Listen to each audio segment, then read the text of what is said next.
Ya, silakan masuk. Siapa? Oh ya, mari. Benar dengan Mas Ardi ya? Iya. Oh ya, mari silakan duduk. Halo, selamat siang Mas Ardi. Oke, sebelumnya perkenalkan saya di sini dipanggil biasanya Kak Bima. Bisa dipanggil Kak Bim atau Kak gitu boleh ya. Dan di sini kakak senang sekali bisa bertemu dengan Mas Bima, Mas Ardi hari ini. Silahkan di sini Mas Ardi sudah duduk dengan nyaman. Oke, baik. Nah, di sini Mas Ardi tidak perlu sungkan ya. Di sini tempat yang aman buat Mas Ardi. Nah, sebelum kita mulai, saya mau menyampaikan beberapa hal nih Mas Ardi. Pertama, semua yang kamu ceritakan di sini bersifat rahasia. Artinya tidak akan saya sampaikan kepada siapapun tanpa seizinnya Mas Ardi. Nah, kecuali ada kondisi yang mungkin membahayakan keselamatannya Mas Ardi. Nah, di sini Mas Ardi juga bisa bicara dengan bebas dan juga jujur di sini tanpa takut dihakimi. Seperti itu ya Mas Ardi ya. Nah, kita akan mungkin berbicara sekitar 50 hingga 60 menit di sini ya Mas Ardi ya, dan tidak ada yang benar atau salah di sini. Dan ini adalah ruangnya Mas Ardi dan juga saya di sini sepenuhnya untuk mendengarkan dan juga mendampingi Mas Ardi. Dan bagaimana nih perasaannya Mas Ardi sebelum kita mulai? Gimana ya? Atau mungkin Mas Ardi sebelumnya tadi sudah makan atau minum? Kalau belum mungkin bisa minum dulu, diambil minumnya. Oh, belum suka tadi langsung ke sini. Oh, belum. Saya di luar soalnya. Oh, atau nanti saja. Oh, apa?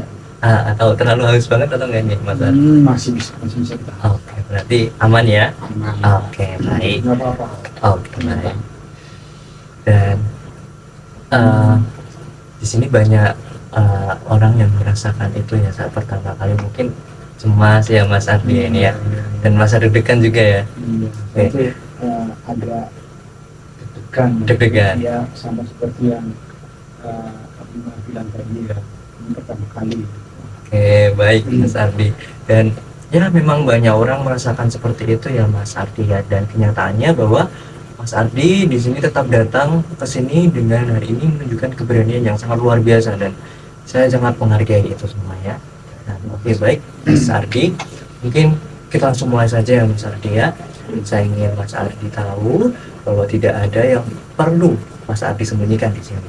Coba mungkin ceritakan apa yang sedang Mas Ardi rasakan belakangan ini, atau hal apa yang membuat Mas Ardi akhirnya datang ke sini.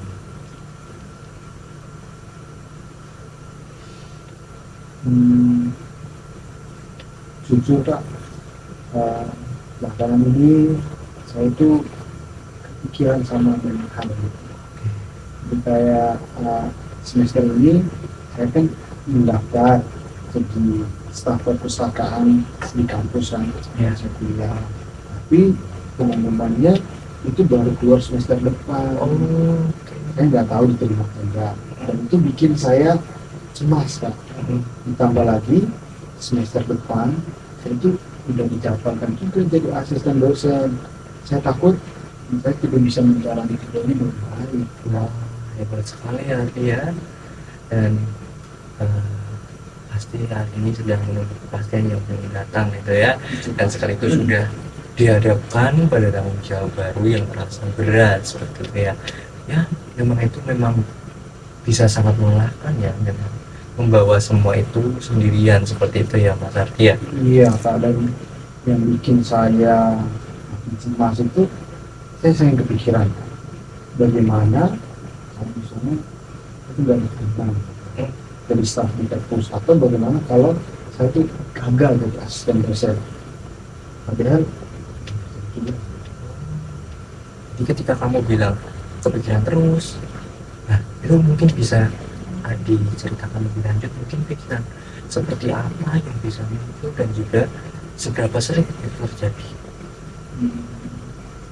hampir setiap malam sekarang Hampir setiap malam. pikiran kayak kamu nggak cocok jadi staf perpustakaan, atau kamu pasti gagal jadi asisten dosen, dan kamu kayak pasti gitu.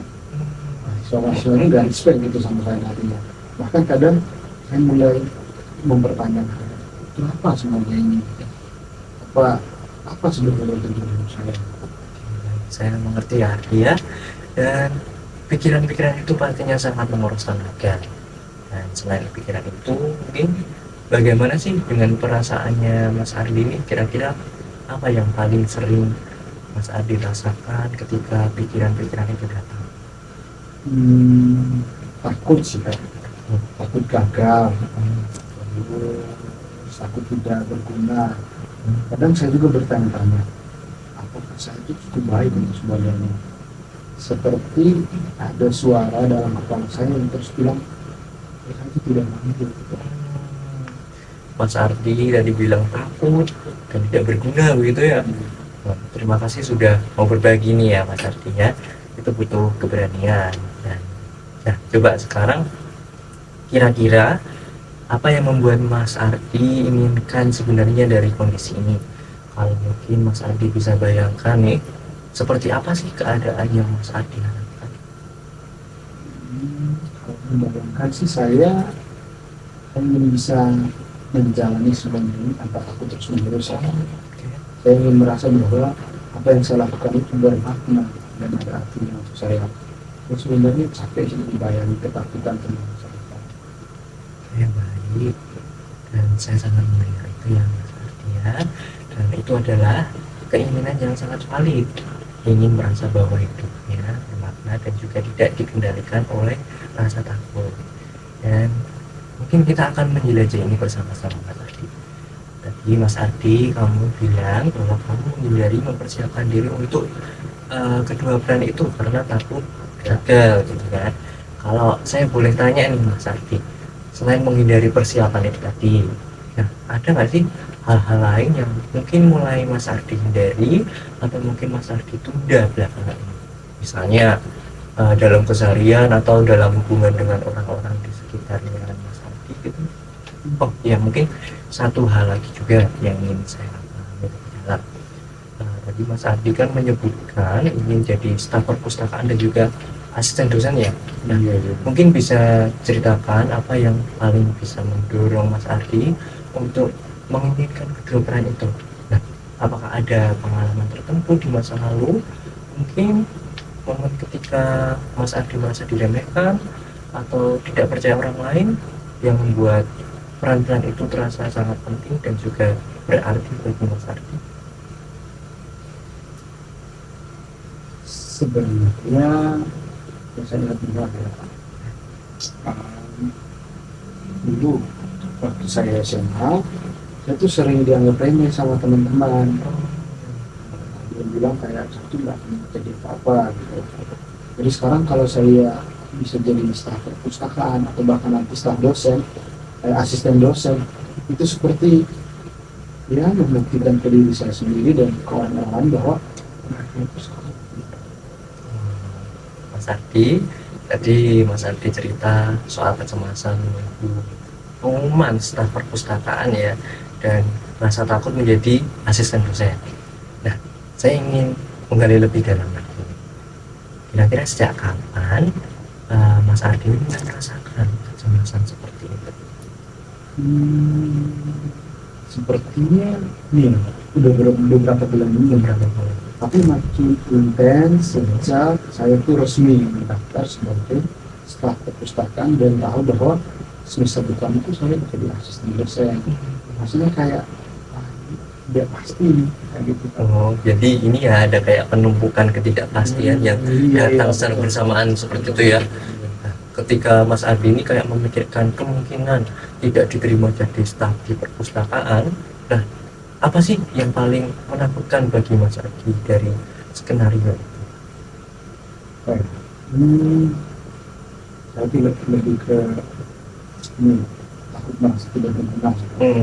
Seperti kalau saya tidak diterima, ya itu artinya saya memang tidak cukup baik, dan itu akan membuktikan suara di kepala saya yang selama ini bilang kalau saya tidak mampu. Menarik ya. Jadi penolakan itu Mas Ardi maknai sebagai bukti bahwa Mas Ardi ini tidak cukup baik sebagai pribadi seperti itu ya, dan bukan sekedar soal posisi tapi juga soal harga diri.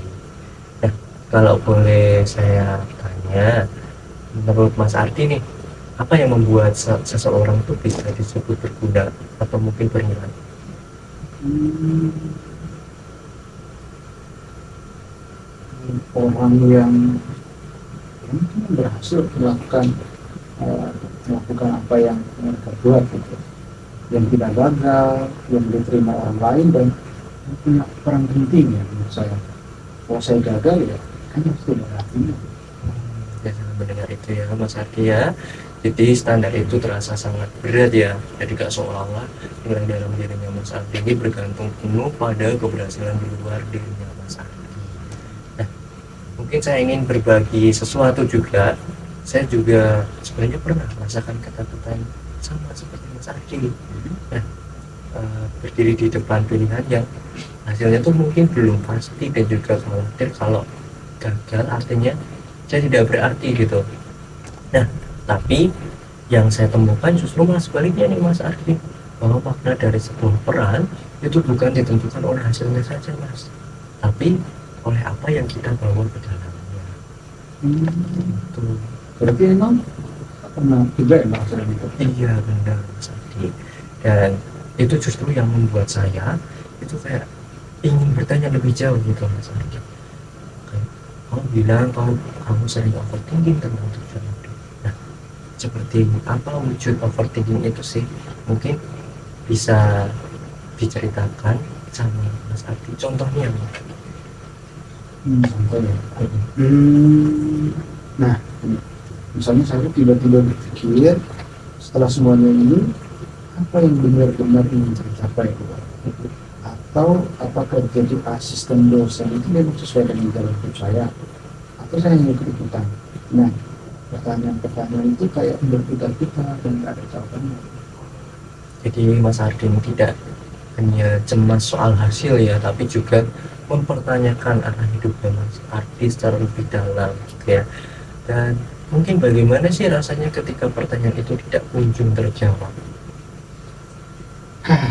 Melelahkan sekali. Rasanya seperti itu berjalan, tapi nggak tahu kemana. Kadang saya tidak semangat melakukan apapun karena saya pikir apa gunanya kalau toh saya tuh tidak tahu ini apa. Jadi Mas Ardi merasakan kelelahan dan juga kehilangan arah begitu ya. Wah, itu pola yang sangat penting ya Mas Ardi ya. Dan saya ingin tanya nih sekarang soal tubuhnya Mas Ardi. Apakah mungkin kecemasan ini juga berdampak secara fisik, misalnya kayak mungkin gangguan tidur, nafsu makan, atau mungkin gejala fisik lain dari Mas Ardi? Iya suka tidur saya itu sering nggak nyenyak, kadang terjaga tengah malam karena saya mikirkan itu, nafsu makan juga berkurang dan saya sering merasa lelah meskipun nggak banyak aktivitas ya. Nah, itu adalah tanda-tanda bahwa tekanan yang Mas Ardi rasakan ini sudah sangat nyata ya, dan itu bukan hanya dari pikiran tapi juga dirasakan oleh tubuhnya Mas Ardi seperti itu ya. Dan bagaimana nih hubungannya Mas Ardi dengan teman-teman atau orang-orang di sekitarnya Mas Ardi selama ini? Dan kumpul sih, kadang yang menghindari cerita ke teman, atau sebenarnya aku dianggap kayak lebay gitu, berlebihan. Jadi saya rendah, mendam sendiri, menikmati sendiri. Dari orang lain dan memendam sendiri ya. Wah, itu tentu membuat bebanmu semakin berat ya Mas Ardi ya. Nah, kalau mungkin Mas Ardi melihat ke dalam dirinya Mas Ardi sekarang nih, apa yang sebenarnya paling Mas Ardi takutkan dari Mas Ardi? Saya takut bahwa saya tidak akan pernah menemukan sesuatu yang benar-benar bermakna, seperti takut menjalani hidup yang biasa-biasa saja dan tidak berarti bagi siapapun. Wah, ini menarik sekali ya Mas Ardi ya. Jadi Mas Ardi menyebutkan kata bermakna beberapa kali nih ya. Dan itu sebenarnya bukan tanda bahwa hidupnya Mas Ardi ini kosong. Justru itu tanda bahwa Mas Ardi ini sangat peduli pada makna seperti itu. Nah, ini Mas Ardi menyadari nggak dari hal-hal itu tadi? Ya, saya belum pernah melihat seperti itu sih Kak. Saya selalu melihat itu sebagai kelemahan, bahkan saya terlalu berpikir gitu. Tepat sekali ya. Dan memang mencari makna itu bukan kelemahan dari Mas Ardi, tapi itu bagian paling manusiawi dari dirinya Mas Ardi. Dan itu adalah inti dari apa yang sedang kita gali bersama nih Mas Ardi. Kalau memang benar-benar Mas Ardi itu melihat ke dalam dirinya Mas Ardi nih, nah menurut Mas Ardi nih, apa yang benar-benar penting dalam dirinya Mas Ardi, dan hal yang membuat Mas Ardi ini merasa hidup seperti itu. Saya rasa ya, saya ingin berguna bagi orang lain. Saya suka membantu sih. Saya juga suka ketika usaha saya itu dirasakan manfaatnya. Mungkin itu sebabnya saya mendaftar sebagai staf perpustakaan karena saya ingin memberi sesuatu. Wah, itu adalah kesadaran yang sangat berharga ya Mas Ardi ya. Kamu baru saja mengidentifikasi nilai inti yang mendorong tindakannya Mas Ardi, yaitu keinginan untuk berguna dan juga bermanfaat seperti itu. Nah, itu bukan hal yang kecil ya, itu adalah kompas hidupmu. Seperti itu Mas Ardi. Dan Mas Ardi, dari semua yang sudah Mas Ardi ceritakan tadi, di sini saya ingin melihat ada sesuatu hal yang penting yang ingin kita jadikan arah bersama dalam konseling ini. Dan Mas Ardi ini sudah bilang bahwa Mas Ardi ingin menjalani hidup tanpa dibayangi ketakutan dan juga ingin merasa bermakna seperti itu ya. Dan sekarang saya ingin kita bersama-sama merumuskan itu menjadi tujuan yang lebih konkret nih Mas Ardi. Kalau Mas Ardi membayangkan dirinya Mas Ardi nih selama 3 bulan dari sekarang sudah berubah. Nah, apa yang paling pertama ingin Mas Ardi rasakan berbeda? Saya ingin bisa menghadapi ketidakpastian tanpa panik gitu. Ingin bisa melihat peran-peran yang ada di depan saya sebagai kesempatan untuk berkembang, bukan sebagai ancaman. Dan yang paling saya inginkan itu, saya merasa bahwa apa yang saya lakukan itu ada artinya. Itu tujuan yang sangat bermakna sekali ya Mas Ardi ya, dan juga sangat spesifik. Nah, menghadapi ketidakpastian dengan tenang, melihat peran sebagai kesempatan dan juga merasa makna dari tindakannya. Nah, itu yang akan menjadi arah kita bersama dalam proses konseling ini. Dan bukan untuk menghilangkan rasa takutnya Mas Ardi sebelumnya, tapi untuk membantu Mas Ardi menemukan makna yang cukup kuat sehingga keberaniannya Mas Ardi ini lebih besar dari ketakutannya Mas Ardi. Nah, apakah Mas Ardi ini merasa tujuan itu mungkin benar-benar mencerminkan apa yang Mas Ardi inginkan? Yang suka saya merasa tujuan itu benar-benar mencerminkan diri saya dan saya juga. Baik, oke Mas Ardi. Tadi Mas Ardi sudah mengatakan sesuatu yang sangat penting, bahwa Mas Ardi mendaftar di perpustakaan karena berguna dan juga memberikan manfaat seperti itu ya. Dan sekarang saya ingin mengajak Mas Ardi melihat sesuatu nih. Nah, jika alasan itu dibalik, pendaftaranmu itu adalah keinginan untuk berguna. Nah, apakah menurut Mas Ardi ini makna dari mendaftar itu sudah ada bahkan sebelum pemenangnya keluar? Mungkin iya ya Pak, karena saya itu memilih untuk melangkah dan itu sendiri sudah mencerminkan siapa saya gitu. Tapi saya bisa ambil cepat soal. Coba deh perhatikan apa yang baru saja Mas Ardi katakan. Mas Ardi tadi kan bilang melangkah itu sendiri sudah mencerminkan siapa saya seperti itu. Nah, itu bukan sesuatu yang kecil loh Mas Ardi. Ya, saya belum pernah berpikir begitu sih Kak. Selama ini saya hanya fokus pada hasilnya, bukan pada apa yang sudah saya lakukan dan mengapa. Nah, dan itu adalah perubahan perspektif yang sangat berharga. Sekarang, nah mari kita bicara soal perannya Mas Ardi sebagai asisten dosen di semester depan ini. Mas Ardi bilang, Mas Ardi takut tidak bisa melakukannya dan juga mahasiswanya tidak akan respect. Nah, jika Mas Ardi fokus pada apa yang ingin Mas Ardi berikan kepada mahasiswa nanti, bukan pada bagaimana mereka akan menilainya. Nah, apa yang muncul di pikirannya Mas Ardi? Mungkin saya ingin membantu mereka memahami materi lah Pak. Saya ingin jadi asisten uh, yang mampu dan membuat mereka tidak takut bertanya. Itu sebenarnya yang ada di dalam saya. Tepat sekali ya Mas Ardi. Dan lihat nih, ketika Mas Ardi fokus pada nilai yang Mas Ardi berikan, nah ketakutan itu sedikit berkurang dan muncul gambaran yang lebih hidup nih.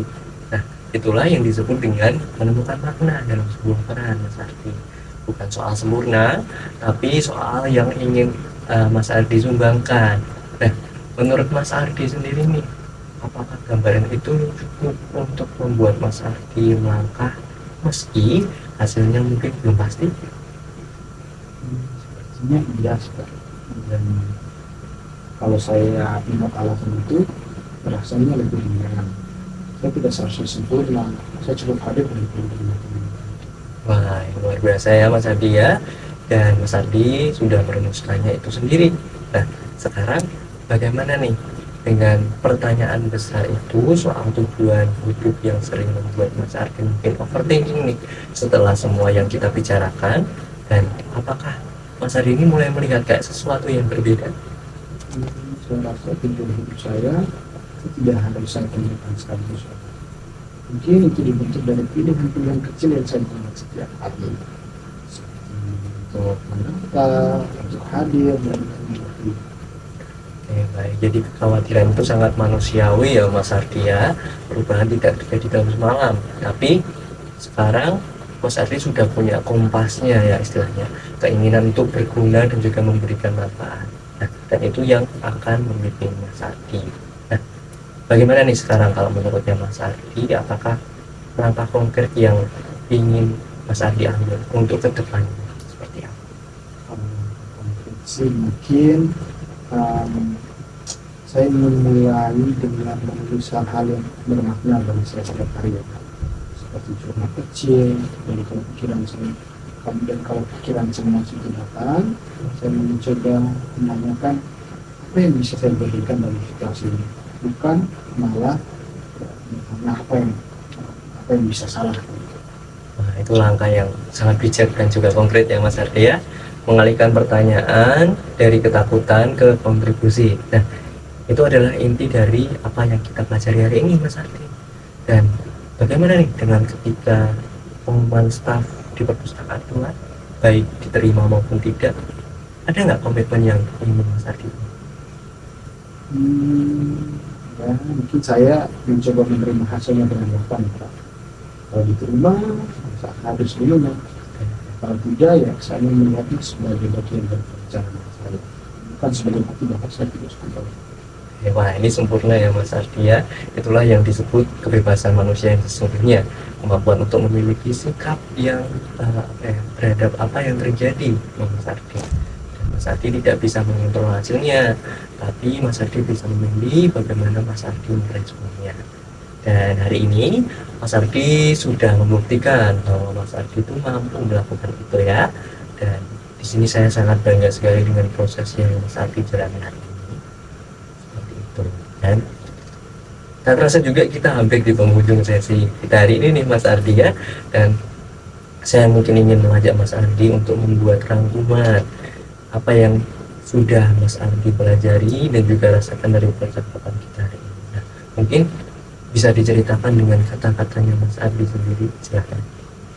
Oke ya Pak, setelah proses tadi itu belajar kalau kecemasan yang saya rasakan itu sebenarnya muncul karena saya peduli pada makna, bukan karena saya lemah.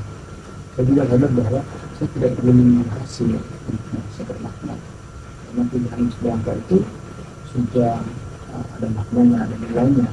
Dan saya menemukan bahwa apa yang menggerakkan saya itu adalah keinginan saya untuk bermanfaat. Nah, itu sebenarnya sudah ada dalam diri saya sejak lama. Ini rangkuman yang sangat tepat dan juga mendalam ya Mas Ardi ya. Mas Ardi juga menyebutkan tadi bahwa Mas Ardi ingin menuliskan hal bermakna setiap hari dan juga mengalihkan fokus dari apa yang bisa salah ke apa yang bisa saya berikan. Dan itu adalah mungkin komitmen yang lahir dari kesadarannya Mas Ardi sendiri, dan itu sangat kuat ya. Iya Pak, saya rasa mulai melihat diri saya semakin lebih baik hari ini. Kecemasan itu masih ada, tapi rasanya tidak kayak sepenuh tadi. Nah, dan itu adalah awal yang sesungguhnya Mas Ardi.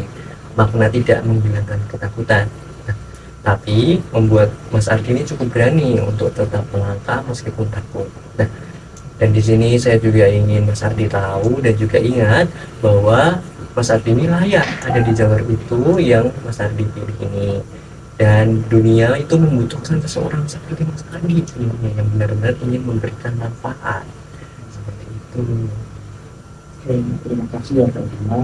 Saya tidak menyangka bisa membuka diri sebanyak ini, dan ini sangat membantu saya dan saya merasa Dan juga yang berterima kasih nih karena Mas Ardi sudah mempercayai saya dengan ceritanya ini. Dan itu yang bukan hal yang mudah, dan Mas Ardi melakukannya dengan sangat berani nih. Dan mungkin kalau kedepannya Mas Ardi menghadapi situasi yang mungkin berat atau mungkin ada hal yang baru yang ingin Mas Ardi ingin sampaikan lagi, nah pintu ponsel di sini selalu terbuka untuk Mas Ardi. Dan pesan dari saya mungkin semangat juga untuk Mas Ardi dan selalu percaya pada dirinya Mas Ardi sendiri. Seperti itu ya. itu. Terima kasih banyak ya Kak.